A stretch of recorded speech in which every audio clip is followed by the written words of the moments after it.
নমস্কার সম্মানী দর্শকবৃন্দ, কৃষকদের জন্য কৃষি ঋণ মুকুব করা হলো।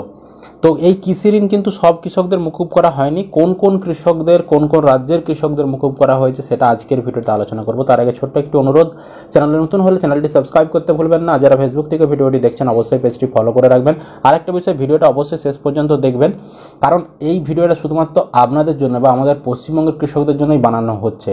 পশ্চিমবঙ্গের কৃষকরা কেন বঞ্চিত থাকবে বা পশ্চিমবঙ্গের কৃষকদের দুর্দশার কথা কেন সরকার দেখবে না, সেটার জন্যই বা সেটা যাতে আমাদের বার্তাটা বা আপনাদের যেটা ইচ্ছে সেটা সরকারের কাছে পৌঁছায়, সেই জন্যই কিন্তু আপনাদের জন্যই ভিডিওটা বানানো। তো দেখতে পাচ্ছেন এখানে বলা হচ্ছে, গত বছর তেলেঙ্গানা বিধানসভা নির্বাচনে কংগ্রেসের প্রতিশ্রুতি ছিল ক্ষমতায় এলে কৃষি ঋণ মুকুব করা হবে। ক্ষমতায় আসার এক বছরের মধ্যেই সেই প্রতিশ্রুতি পূরণ কংগ্রেস সরকারের।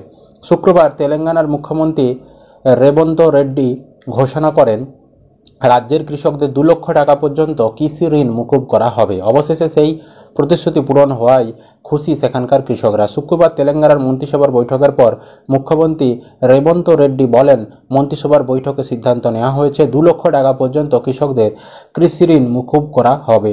অর্থাৎ ওই রাজ্যে, তেলেঙ্গানার যে রাজ্য, ওই রাজ্যে যে সকল কৃষকরা কৃষি ঋণ নিয়েছিল, মানে 2 লক্ষ টাকা পর্যন্ত সর্বোচ্চ মুকুব করা হবে। কেউ 30,000 টাকা নিলে 30,000 টাকা মুকুব, কেউ 3 লক্ষ টাকা ঋণ নিলে তার 2 লক্ষ টাকা মুকুব হবে, বাকি 1 লক্ষ টাকা শোধ দিতে হবে। মানে সর্বোচ্চ 2 লক্ষ টাকা কিন্তু ঋণ মুকুব করে দেওয়া হলো। মানে সরকার আপনার ঋণটা ছাড় করে দিল, আপনাকে আর কোনো সেই টাকাটা শোধ করতে হবে না। এবার বিষয়টা হচ্ছে, তেলেঙ্গানায় এইটা হয়েছে, তাহলে আমরা পশ্চিমবঙ্গ থেকে কেন ভিডিওটা বানাচ্ছি?